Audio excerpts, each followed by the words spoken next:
नमस्कार दोस्तों, बहुत बहुत स्वागत है आपका इंडिया नाउ में और मैं हूं संदीप पाल। 4 जून की तारीख इस साल की सबसे बड़ी तारीख बनने वाली है, जिस दिन पता चल जाएगा कि देश में एक बार फिर से किसकी सरकार आ रही है, एनडीए वापसी कर रही है या फिर इंडिया गठबंधन सत्ता पर काबिज हो रही है। क्योंकि इस बार इंडिया गठबंधन ने जिस तरह चुनाव लड़ा है उसने एनडीए की सांसें ज़रूर बढ़ा दी, टेंशन ज़रूर दी है। और जिस तरह यूपी में अखिलेश यादव और राहुल गांधी की जोड़ी ने चुनाव लड़ा है उसे देखकर बीजेपी ज़रूर तनाव में आई है। जो एग्जिट पोल आए हैं अभी तक के, उनमें तो इंडिया अलायंस को बेहद कमज़ोर दिखाया जा रहा है। करीब दर्जन भर एग्जिट पोल आ चुके हैं जिनमें एनडीए को किसी में 350, किसी में 370, किसी में तो 400 पार और किसी में 425 भी पार करा दे रहे हैं। अभी ऐसा एग्जिट पोल आना बस थोड़ा बाकी है जिसमें 500 ना पार करा दिया जाए। तो खैर ये तो आंकड़ेबाजी है, हवाई दावे हैं, इनका क्या, 4 जून को पता चल जाएगा। लेकिन अगर बात करें इंडिया अलायंस की और ख़ास तौर से यूपी में सपा अध्यक्ष अखिलेश यादव की, उनका परफॉर्मेंस कैसा होगा, उनकी पार्टी का परफॉर्मेंस कैसा होगा, ये देखने वाली बात होगी। हालांकि पिछली बार अखिलेश यादव की पार्टी ने बीएसपी के साथ मिलकर चुनाव लड़ा था जिसमें सिर्फ 5 सीटें जीत पाए थे और 2014 में भी कुछ खास परफॉर्मेंस नहीं रहा था। लेकिन इस बार का चुनाव जिस तरह अखिलेश यादव ने पूरे यूपी में अपने दम पर लड़ा है वो काबिल तारीफ़ है। काबिल तारीफ़ इसलिए कह रहा हूँ क्योंकि जहाँ बीजेपी में एक तरफ एक से एक बड़े बड़े नेता हैं रैली और जनसभा करने के लिए, वहाँ अकेले अखिलेश यादव लड़े।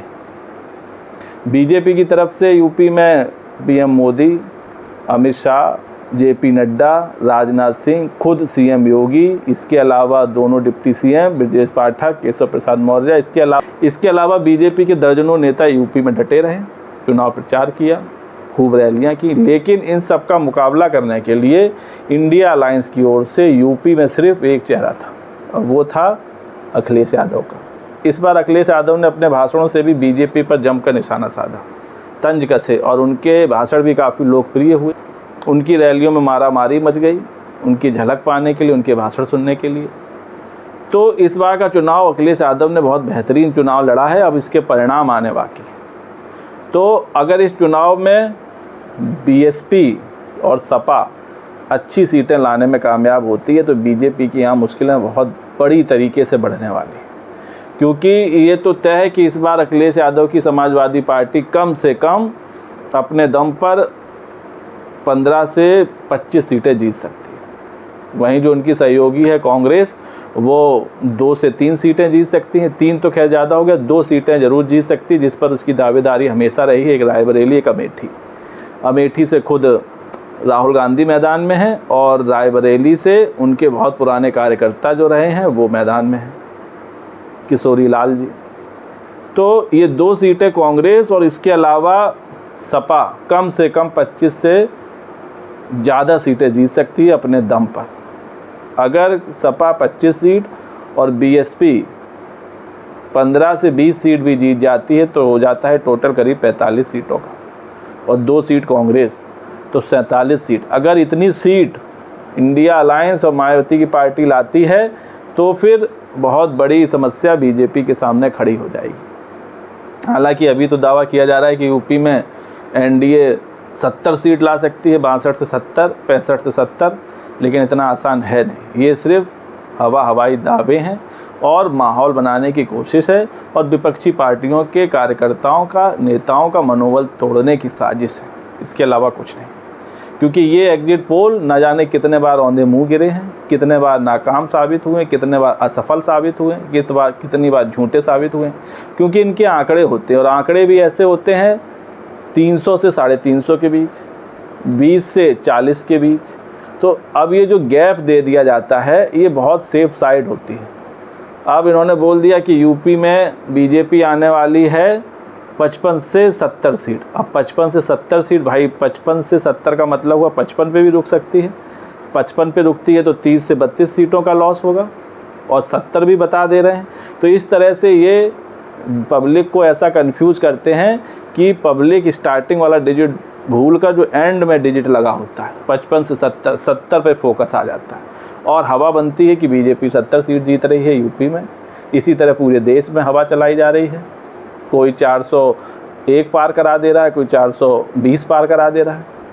तो खैर ये तो एग्जिट पोल के आंकड़े हैं। अब आते हैं मुद्दे की बात पर। हम बात कर रहे थे सपा अध्यक्ष अखिलेश यादव की। तो जिस तरह यूपी में भीषण गर्मी में अपनी जी जान लगाकर और जिस आक्रामक अंदाज में उन्होंने चुनाव लड़ा है वो वाकई काबिले तारीफ़ है।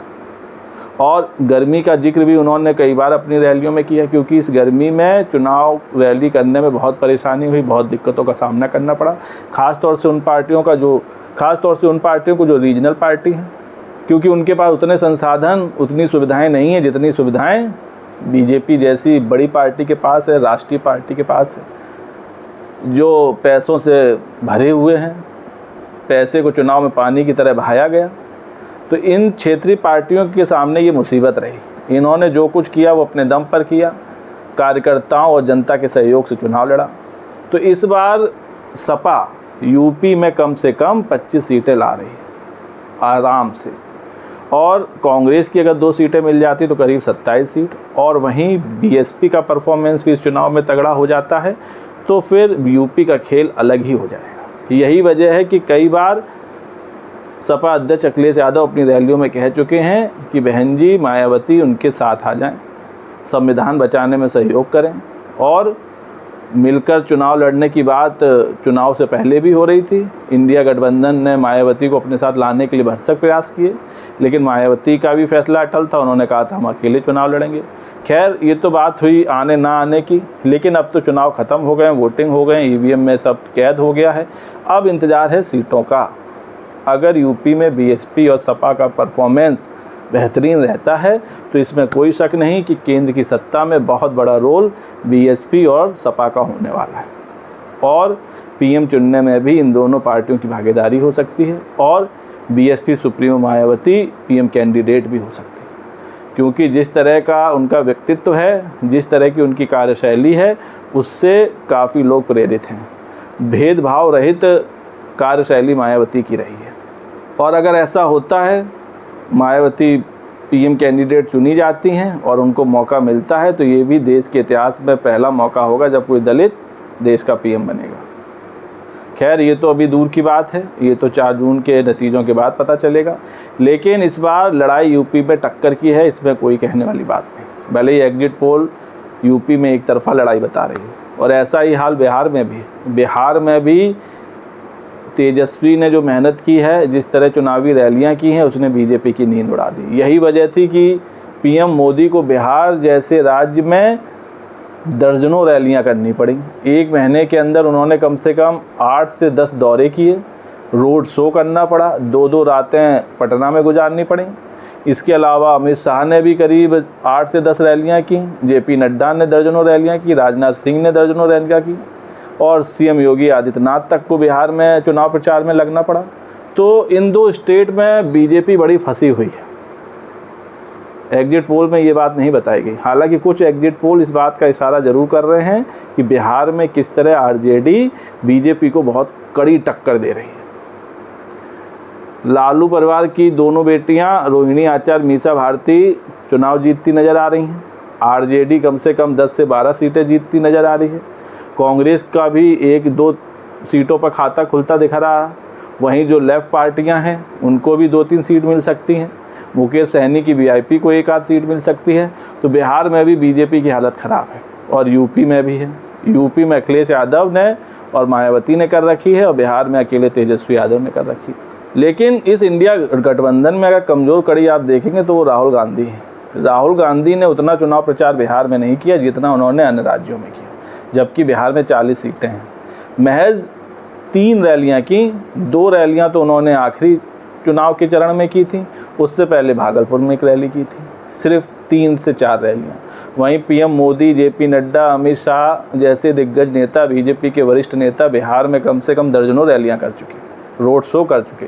तो ये एक शायद गलती इंडिया गठबंधन की ओर से हुई है कि राहुल गांधी को वहाँ और जोर लगाना चाहिए था, कांग्रेस की तरफ से और जोर लगना चाहिए था। वहीं यूपी की बात करें तो यूपी में जो अखिलेश ने कन्नौज, आजमगढ़, फिरोजाबाद, संभल, इसके अलावा जहाँ से अक्षय यादव लड़ रहे हैं, डिम्पल यादव लड़ रही हैं, मैनपुरी, तरह की तमाम सीटें जहां सपा क्लीन स्वीप करती दिख रही है, एक तरफा जीत दिख रही है। इसके अलावा जो पश्चिमी यूपी की कई सीटें वहाँ भी सपा का खाता खुल सकता है और मुकाबला जोरदार होने वाला है। और चर्चा तो इस बात की भी कि जौनपुर की सीट भी सपा निकाल रही, तो सपा इस बार 20 से 25 सीटें जीत सकती है, बीएसपी भी 15 से 20 सीटें ला सकती है और कांग्रेस 2 सीटें ला सकती है। तो अगर इस तरह के आंकड़े, इस तरह के नतीजे सामने आते हैं तो इसमें कोई शक नहीं कि बीजेपी के लिए, एनडीए के लिए भारी चुनौती खड़ी होने वाली है। और इस चुनाव के बाद बहुत कुछ सियासी हलचल भी देखने को मिलेगी, फिर से पाला की अदला बदली होते नज़र आएगी, क्योंकि ये सियासत है, जिस तरफ हवा चलती है उसी तरफ नेता मुड़ जाते हैं। तो दोस्तों खैर, जो नतीजा होगा वो चंद घंटों बाद सबके सामने होगा।